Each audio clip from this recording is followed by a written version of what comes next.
Dead Exhale by O'Dale Studios. It ties together the environmental clues, ancient alien structures, and Thea's role as the conduit. Let's break it down clearly for context, themes, and meaning in chronological, story, and symbolic layers. Story breakdown in order of events. 1. Humanity's long journey. Humanity left Earth on a generational starship called Mother Hub, traveling for nearly 1,000 years through space. Generations have passed, and the descendants of the original crew have never lived on a planet. They've only known life in space. 2. The signal and the planet Habilis. A mysterious signal begins calling to Mother Hub, a repeating frequency of unknown origin. Guided by this signal, the ship lands on an alien planet named Habilis. Thea, a scientist or explorer aboard Mother Hub, feels a psychic connection to the planet, as if it recognizes her. 3. Thea's discovery. The ancient temple. After years of searching, Thea locates the source of the signal, an ancient temple buried on Habilis. The temple seems to acknowledge Thea's presence, whispering to her and calling her the conduit. Inside, she finds suits of armor, identical to her crew's security teams, but they appear to be centuries old. This hints at time distortion, parallel timelines, or reincarnation themes. 4. The Lost Scientists. The suits belong to scientists who had once tried to activate the temple's portal system. They were experimenting with ancient technology, combining it with human tech. But they were missing something crucial, the conduit's genetic key, which only Thea possesses. Their failed experiments unleashed a virus, an entity that began to infect the signal itself. 5. The virus and Casael. The virus is sentient, growing, and feeding on the signal that called Mother Hub. The scientists' interference released something ancient, a being called Casael, older than the ancients. Casael seems to represent a cosmic predator, possibly the embodiment of corruption or entropy. Thea must contain both the virus and Casael to restore the balance. 6. Thea's role as the conduit. Thea's genetic code, refined over centuries of selective evolution on the ship, is the key to properly activating the portal. By stopping the virus, she unlocks the machine, revealing that Habilis itself is not just a planet, but a living transmitter built or grown by the ancients. Habilis serves as a beacon, a meeting place designed to bring together intelligent species from across the galaxy. 7. The ending. The dawn of a new age. After reactivating the beacon, the planet's systems come alive again. Data streams, alien languages, and holographic interfaces activate, technology far beyond human understanding. A massive alien ship enters the atmosphere, proof that the beacon works. Thea realizes she has initiated contact with another intelligent race, fulfilling the ancients' goal of unity through communication, not war. The story ends with hope, the dawn of a new age where we could build together and not against each other. Key themes and symbolism: theme description, evolution, and destiny. Thea's genetics symbolize human evolution engineered for a purpose, to connect with higher civilizations. Technology versus faith. The scientists represent blind ambition and the danger of forcing understanding. Thea represents trust in intuition and destiny. Cycle of creation. The planet's function as a beacon mirrors ancient myths of divine summoning. The ancients sought unity, not domination. Isolation versus connection. After a millennium of space isolation, humanity's reconnection with a living world and another race reflects rebirth.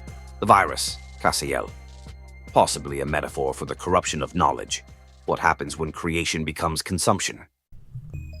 Okay, so where do I start with this? This game has impressed me, and there's some things that I feel that could use some improvement. I usually don't do this when I play games, but I saw this section on the splash screen where it said leave your feedback. So this was pretty much my feedback on the pros and the cons and the things that I don't really like about a game, and then some of the things that I do like. So let me just jump in real quick and get through it, because I kind of have a lot to say. First of all, the core hook mechanics. The game emphasizes sound as danger. Make a sound on your mic and something will hear you. I like that concept about a game.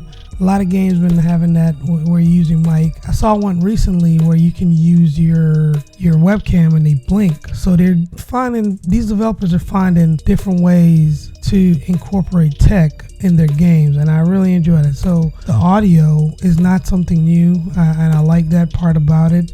The only thing I'll say about it is that the sound effect, well, I'll save that for later. We'll get into that later. Just keep watching. The AI in the monster AI or entity is claimed to not be chasing the player, but it toys with them and stalks them, adapts and evolves in response to the player's skills. Yeah, that is true. It feels like they're toying with me. And what really throws me off, not so much with the monster, but are the sound effects. The sound effects, I really don't understand some of them at times. They just seem random. So I don't know if they're the sound effects from the monsters or the game or the little forearm hub that I have. I'm not sure. So there just seem to be too many sound effects, and they're a little jarring and out of place at times. Narrative and lore style. The game uses environmental storytelling, voice acting, and lore embedded in the world rather than relying heavily on the notes or text. I am 50-50 about this because I was lost on what to do. Sure, we had this the little guide on what to do next, and then we had the waypoints on where to go next, but some of them weren't quite clear to me, especially when we did the puzzles, right? And we were hitting these orbs. So that was kind of a little confusing to me, but I figured it out. And I don't know if that was by design or that was missed. Either way, that was another thing that I felt that could use some work. I'm not sure. I believe the ambition and the goals, the game is often marketed as a next evolution of horror via the AI and the sound mechanics, but I don't see it any different from any other games that incorporate sound and monsters and trying to remain stealthy when traversing the environment. So I don't think that's anything new, because I don't know how you determine them stalking you and playing with you when you're actually avoiding them some of the times. And some of the times I just got caught. It was unavoidable, so I just ran into the creature's mouth. So I'm not sure how you differentiate that from other audio-based horror games. Now, some of the things I do like about a game, the innovative use of the sound and the mic, we spoke about that before. Adaptive monster behavior, that's another thing that is debatable. If well implemented, an AI that involves and toys with the players can keep the experience unpredictable, to which it did. It really left me on my toes with where the monster is going to show up and what the path is going to travel.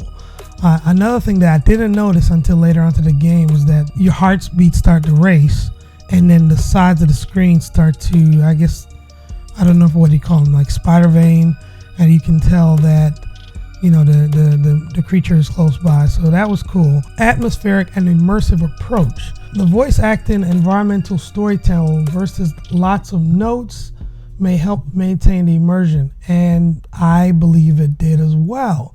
The only thing I would say about the voice acting is that the subtitles were in English, but the voice acting was in some language, and I thought I had the option to change that in the game.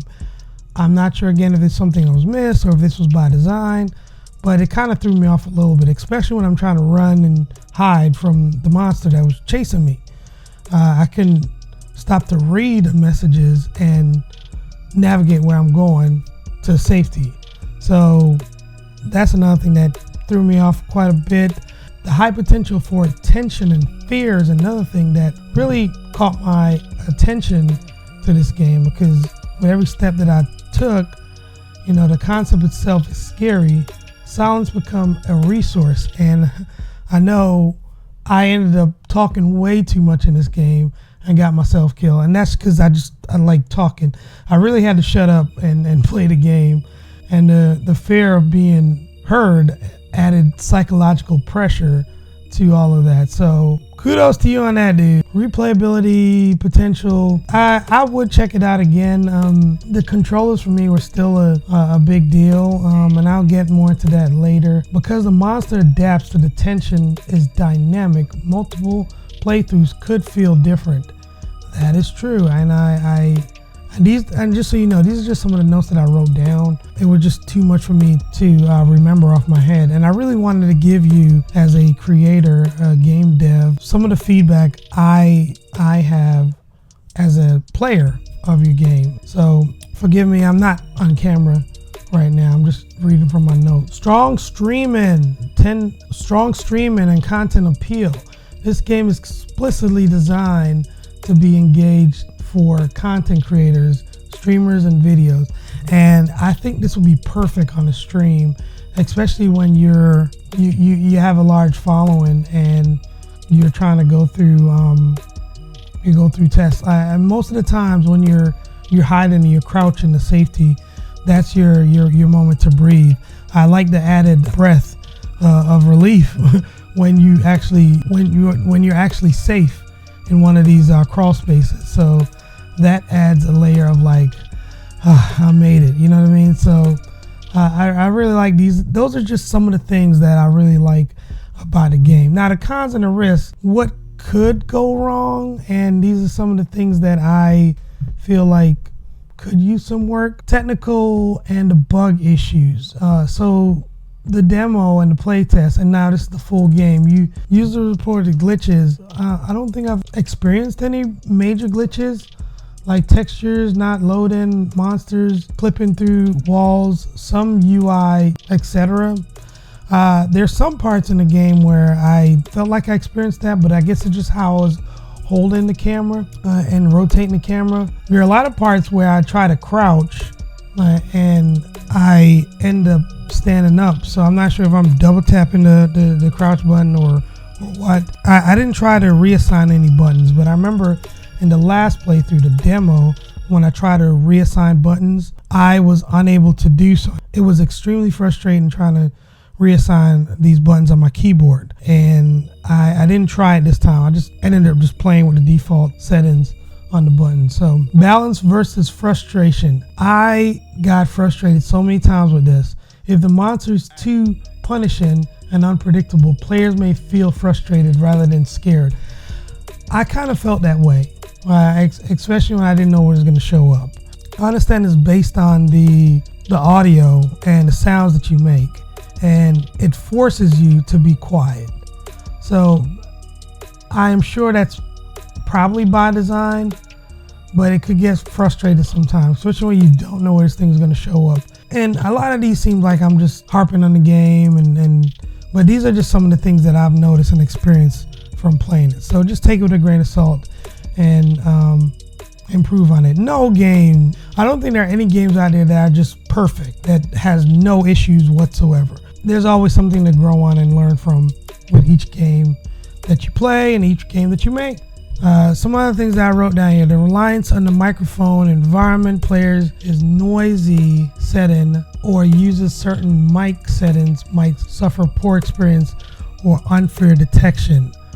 I haven't experienced this, but it could be a thing. You know, if you're dealing with noisy environments outside of the game.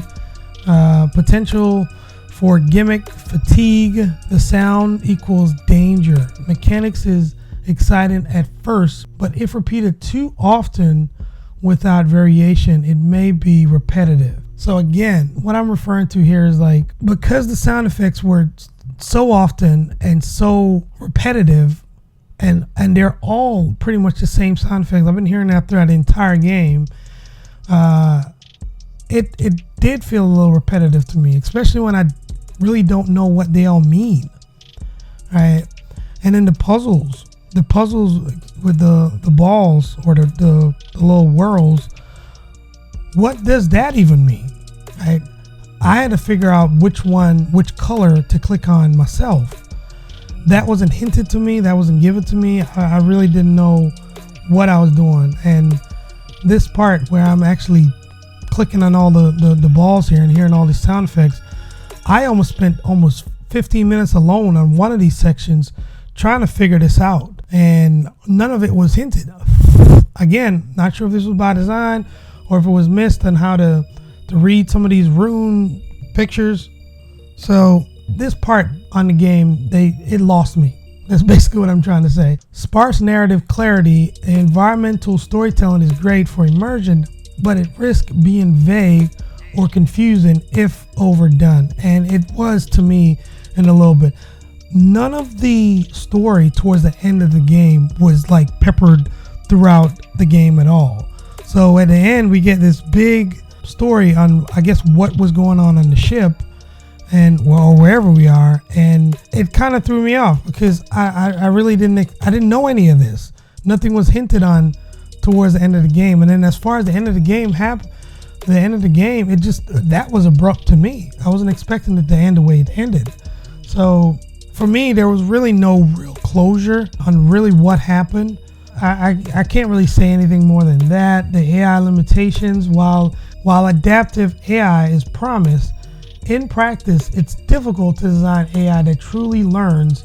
If too formulaic, it may break immersion.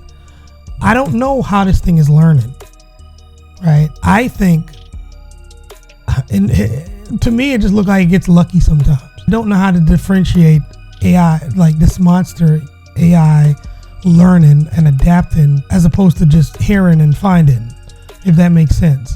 So I think I was just too loud, or maybe, I don't know if you can hear footsteps, but I don't know. But it just seemed like to me, it just got lucky and just found me.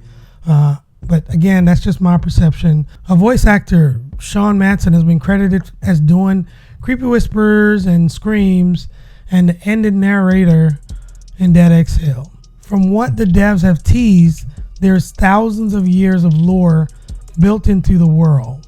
In some dev videos, when the player holds their breath, the monster perception changes. It does, but with this, I always get this note throughout the game that the monster is growing more desperate. If it's growing more desperate, what does that mean? I believe it's just trying to kill us more, to which I did. And again, that's back to the sound thing, and we already went through that. No reliable community source, as of my research cutoff, clearly details the canonical ending. And before I even end this video, there are a few other things that I want to talk about. The significance of the planets. What does that all mean? And not only the planets by the upgrade hub, but the planets for the puzzle. What does that mean? The upgrade system and upgrade boxes. I don't really see anything noticeably different with each upgrade. Locked doors. There's so many locked doors around here with all these switches on them, and for whatever reason, I can't get to them. So yeah, that's pretty much all I gotta say about this. Hope you enjoyed the game. Check it out for yourself. And yeah, see y'all in another video.